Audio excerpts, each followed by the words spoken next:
ça va.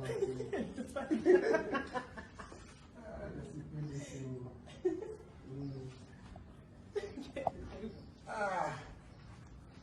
Oh, ça va ma fille? Oui, c'est lui qui t'a comment on a monté la sécurité. Et c'est mon langage qui a trouvé mal à l'anglaise. Oui, ça va bien par la casse. Ok. Vous avez papa, on a bien là. D'ailleurs, quand on a fait ça, on a finalement, tout année. Hata kukakali za lakini mimi nilizambia mki ni wa Jericho. Oh!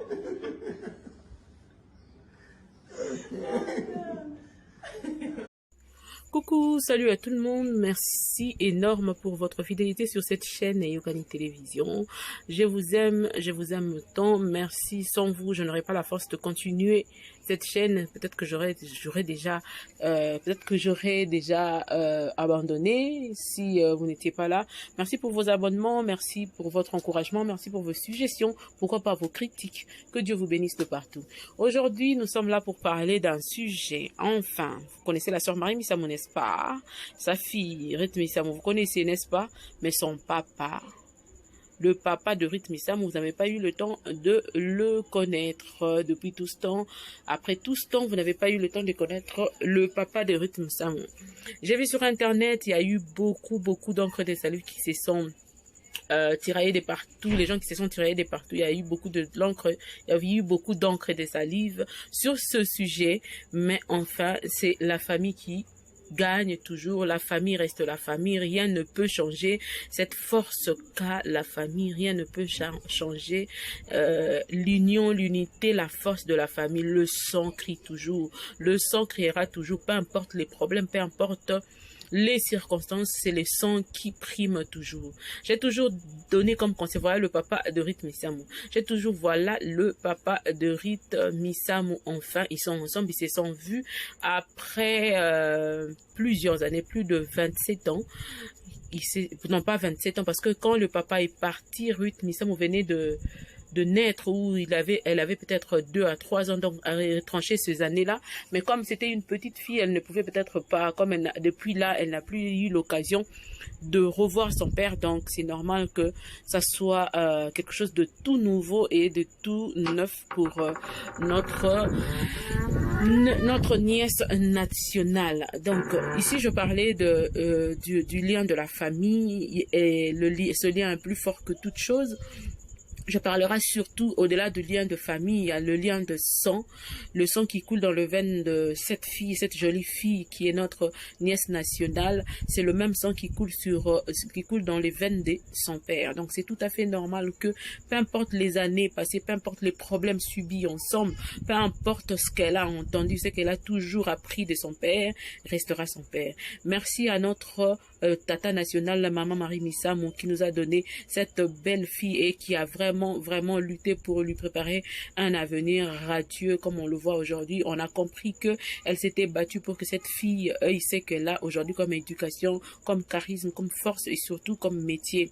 En dehors d'être chantre, notre nièce nationale s'est mariée, et après avoir se mariée, je veux vous dire que elle évolue aussi dans la coupe et couture. Donc elle est forte, vous voyez déjà sa manière de s'habiller, vraiment c'est une styliste de marque. Voyez, peut-être qu'avec le temps vous allez comprendre, ou vous allez peut-être prendre aussi, c'est toujours dans la lignée de sa mère. Sa mère aussi aimait créer des modèles, ainsi de suite. C'est ce que la fille a fait carrément. Elle coud des habits, elle confectionne des modèles, ainsi de suite. Voilà pourquoi même sa manière de s'habiller nous prouve que c'est une styliste. Donc aujourd'hui, après plusieurs années de séparation entre déjà le fait le divorce de son père et de sa mère, je sais pas comment ça s'est passé, mais sinon ce que nous avons suivi dans plusieurs témoignages de sa mère, elle avait dit que le papa était parti pour un voyage en Angola.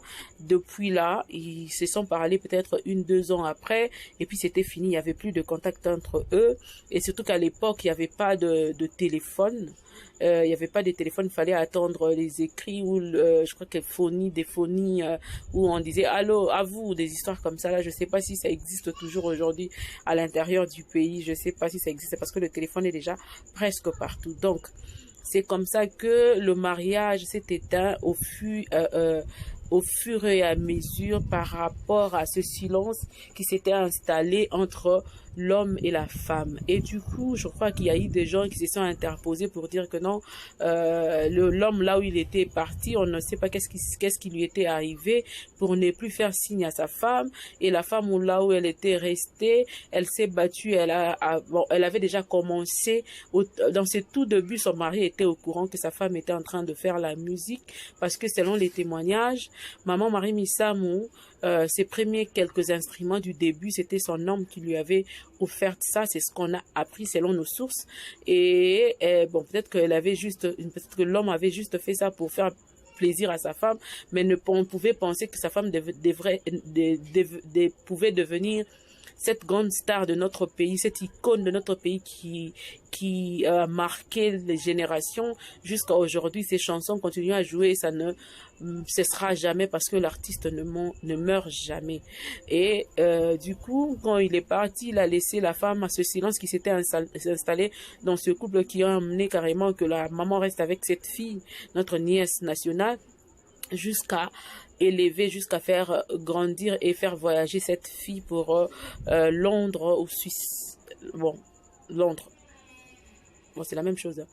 Donc, c'est comme ça que la fille est partie dans un pays, je ne sais pas trop c'est quelle ville ou quel pays exactement, mais sinon c'était un pays anglophone où elle évolue jusqu'à aujourd'hui là-bas, où elle a même rencontré son mari Manik Chipuki. Donc enfin, pour cette petite histoire, du coup, après tout ce temps, après la mort de Marie Missamou, une mort tragique qui était tellement soudaine, qui nous a emmené à réfléchir. Beaucoup de gens ont dit, il y a de ceux qui ont raconté ce qu'ils pouvaient raconter. Vous savez qu'à Kinshasa, c'est comme ça.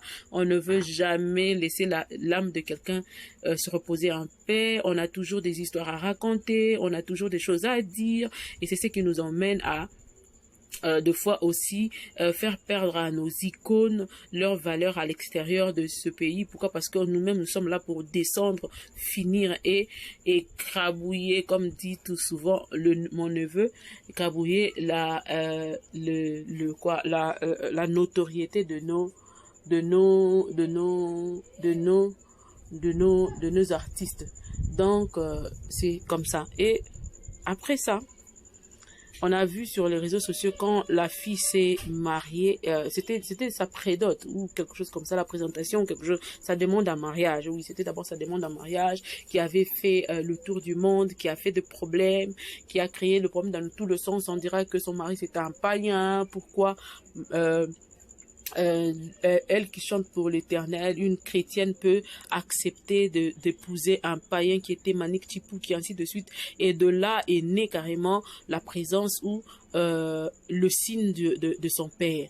Et la fille était claire, elle avait dit qu'elle n'avait aucun contact de son papa depuis tout ce temps jusqu'à aujourd'hui, donc elle n'en a rien à foutre ou quelque chose comme ça. Et du coup les gens ont parlé, pourquoi le papa a même fait des audios sur les réseaux sociaux disant que ma fille c'est ma fille, peu importe ce qui s'est passé entre nous, c'est ma fille. D'ailleurs je n'ai jamais eu un autre enfant en dehors de cet enfant, c'est la seule enfant que j'ai.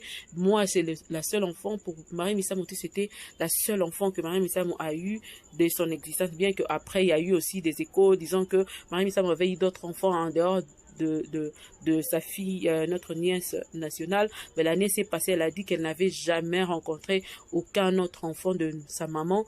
Sa maman ne lui avait jamais parlé de ça. Et aujourd'hui, c'était notre joie de voir que à Kinshasa, où séjourne actuellement notre nièce nationale, elle a rencontré son père. C'était le souhait de beaucoup de gens. Ça prouve d'ailleurs que Manik Chipuki, c'est un monsieur qui a vraiment la sagesse. Je crois que c'est quelque chose de très bien, le fait de permettre à sa femme de voir son père, peu importe ce qui s'est passé entre nos parents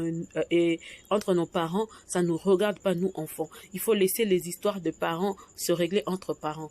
Notre nièce nationale ne peut pas s'interférer entre ce qui s'était passé ne peut pas s'interférer à ce qui s'était passé entre son père et sa mère. C'est leur problème à à eux de le gérer. Si sa mère était vivante, c'est elle qui devrait venir dire ou ne pas dire. Certains disent que non, ce papa est venu aujourd'hui parce que sa fille s'est mariée à un homme riche et tout ça là. Moi, je pense que si ce papa est venu vraiment pour ça, je serais désolée pour lui parce qu'un père ne peut pas faire des histoires comme ça. Je pense qu'il est venu parce qu'il n'a que lui, et n'a d'abord que lui comme enfant, peu importe qu'il ait d'autres enfants, mais c'est sa fille et que sa fille aussi a le droit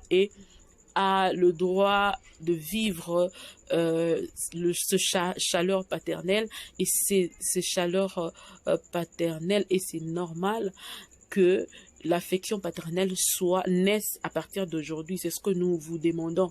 C'est le seul proche parent qui te reste parmi les deux, comme papa et maman, c'est les seuls qui te restent. Alors profite-en pendant qu'il est encore en vie. Peut-être qu'il ne vivra pas 100 ans, il ne vivra pas 50 ans, peut-être, on ne sait pas. C'est le temps pour toi de prendre ton père et mettre de côté tout le ragot que les gens sont en train de raconter, n'importe quoi. Vraiment, tu nous as prouvé que tu étais la nièce la plus sage de la RDC et que ton mari, que Dieu bénisse votre couple parce que vous avez fait cet acte qui nous a beaucoup marqué, de rencontrer ton père et faire un effort de tisser de bonnes relations avec ton père à jamais, parce que c'est ton être cher qui te reste.